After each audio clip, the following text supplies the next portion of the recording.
Assalamualaikum warahmatullahi wabarakatuh. Alhamdulillah, alhamdulillahilladzi ahyana ba'da ma amatana wa ilaihin nusyur. Allahumma sholli wa sallim wa barik ala sayyidina Muhammad wa ala alihi wa sahbihi ajmain, amma ba'du. Rabbi shrah li sadri wa yassir li amri wahlul 'uqdatam min lisani yafqahu qawli. Perkenalkan, nama saya Rein Sahi dari kelas PAIE semester 1. Yang saya hormati Bapak dosen pengampu pada mata kuliah kali ini, Bapak Salman Alade, dan teman-teman yang menonton video ini. Baiklah, inilah cerita Malin Kundang. Pada zaman dahulu kala, ada sebuah cerita di sebuah perkampungan nelayan pantai air manis Padang, Sumatera Barat.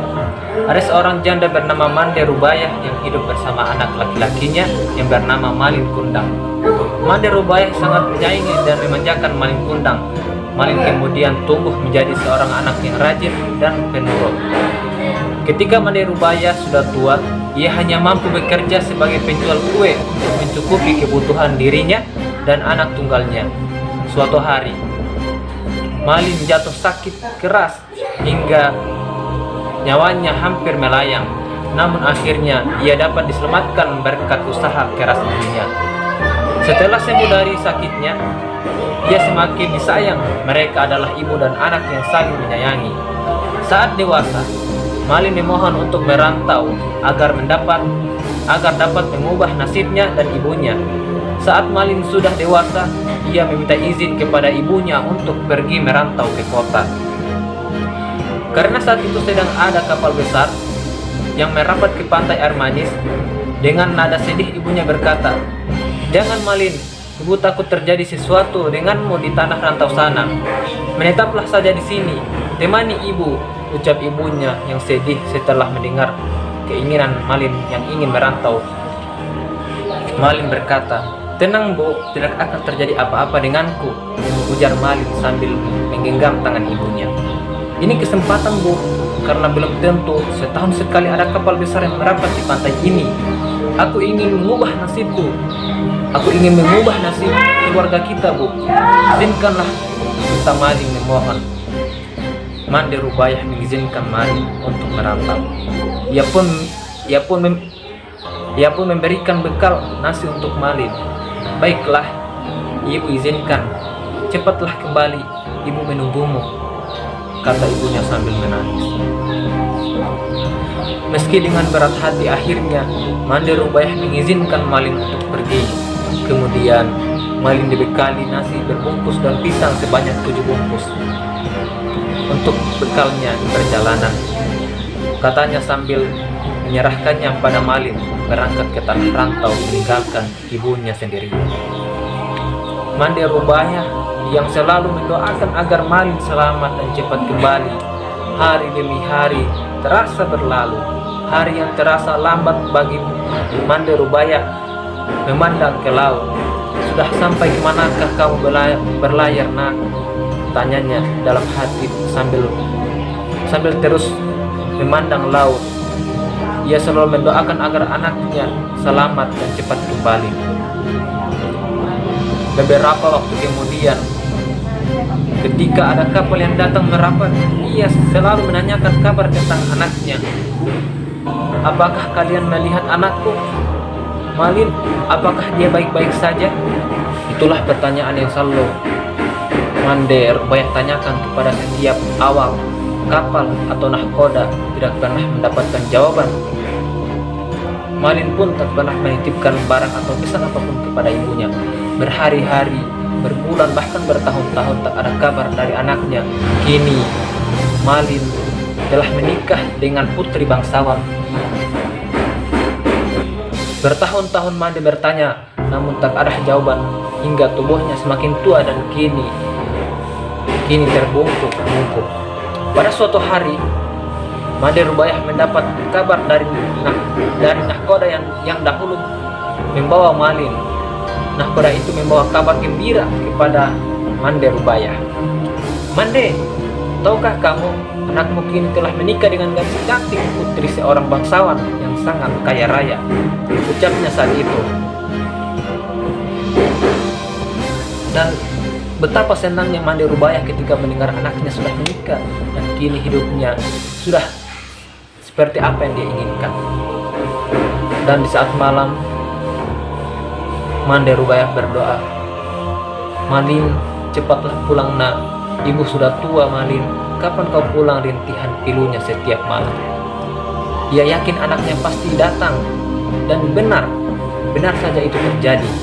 Beberapa lama kemudian, di suatu hari yang cerah, dari kejauhan tampak sebuah kapal yang megah dan indah berlayar menuju pantai. Penduduk desa menyambut kapal yang datang tersebut. Terlihat sepasang anak muda yang berdiri di anjungan. Penduduk desa mulai berkumpul. Mereka mengira kapal itu milik seorang sultan atau seorang pangeran. Mereka menyambutnya dengan gembira. Mande Rubayah amat gembira mendengar hal itu. Ia selalu berdoa agar anaknya selamat dan segera kembali menjenguknya. Sinar keceriaan kembali menghampirinya. "Malin anakku, kau benar anakku kan?" katanya menahan isak tangis karena gembira. "Mengapa begitu lamanya kau tidak memberi kabar nak?" Malin terkejut karena dipeluk oleh perempuan tua yang pakaiannya compang-camping. Ia tak percaya bahwa perempuan itu adalah ibunya. Sebelum dia sempat berpikir berbicara, istrinya yang cantik itu meludah dan berkata, "Perempuan jelek inikah ibumu? Mengapa dahulu kau bohong padaku? Bukankah dahulu kau katakan bahwa ibumu adalah seorang bangsawan yang sederajat denganku?" Ucapnya sinis. Mendengar kata-kata pedas istrinya, Malin langsung mendorong ibunya hingga terguling di pasir. "Perempuan gila, aku bukan anakmu," ucapnya kasar. Malin tidak meyakini ibunya dan menendang Mande Rubayah hingga terkapar sambil menangis dan sakit hati. Orang-orang yang melihatnya ikut terpana dan kemudian pulang ke rumah masing-masing. Mande Rubayah pingsan dan terbaring sendiri ketika ia sadar pantai air manis sudah sepi. Mande Rubayah berdoa dengan hatinya yang pilu dan kemudian langit berubah menjadi gelap. Dilihatnya kapal Malin semakin menjauh.